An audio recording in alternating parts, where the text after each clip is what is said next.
Naka-experience na ba mo nga kapoy kaayo mag-explain sa tanan-tanan or sige na lang kag yes, miss ka nag-struggle na ka?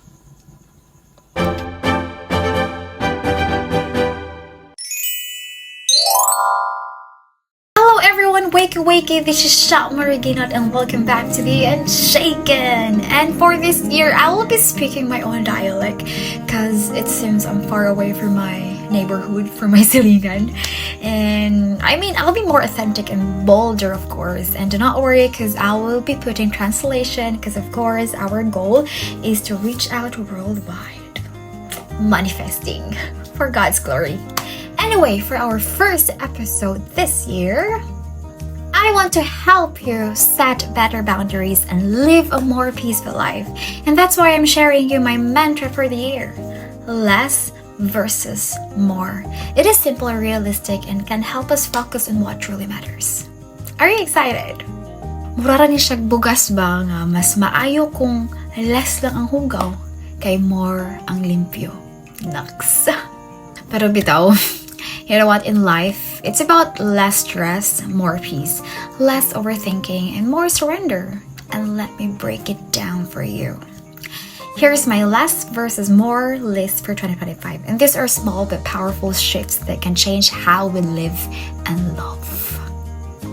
Okay, number 1, less explaining and more surrendering to God. Not everything needs an explanation. You need to know that sometimes we just need to trust that God knows our hearts. That's number 1. Number 2 is less people-pleasing and more honesty.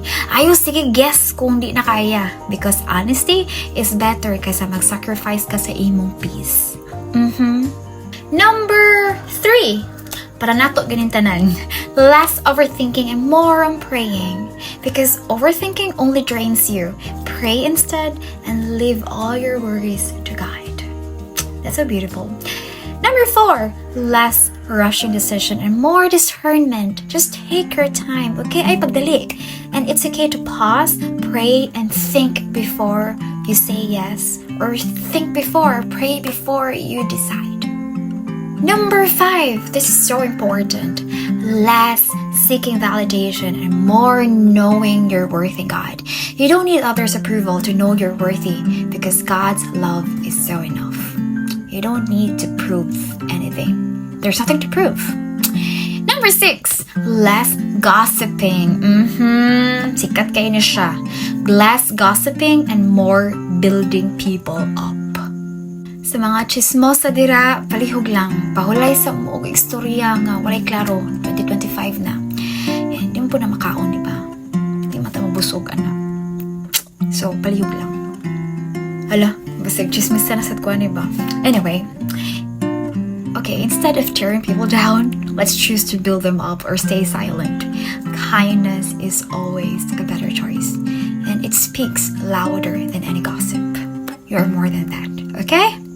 Kung wala kay maayo nga masulti, mas maayo nga maghilom na lang ka. Okay, let's proceed to number 7. Less comparing yourself to others and more gratitude. You know what? Your journey is yours alone. And let us stop comparing and start appreciating the unique blessings that God has given us. I'm also preaching to myself. Number 8, sa mga superhero dira. This is for you.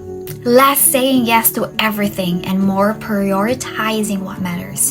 You don't have to do it all and focus on what aligns with your values and what God is calling you to do. Number 9, less over-apologizing and more confidence in your needs.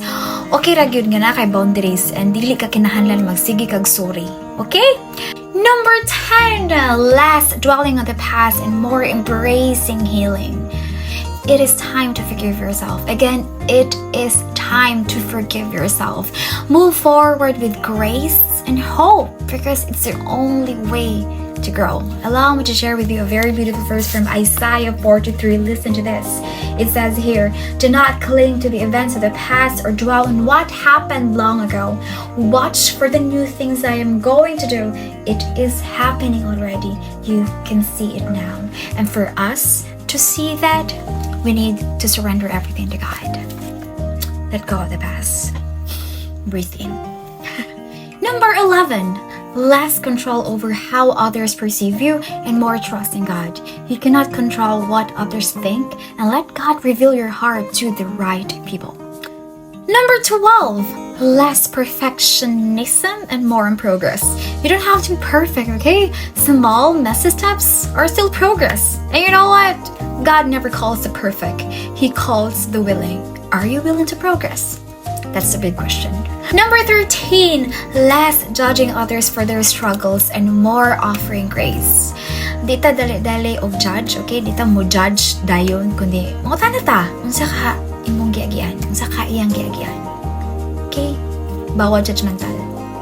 Number 14, less resentment and more praying for healing, because bitterness weighs you down. Instead, pray for healing for yourself and also for others. And number 15, less hiding your vulnerability and more authentic connections.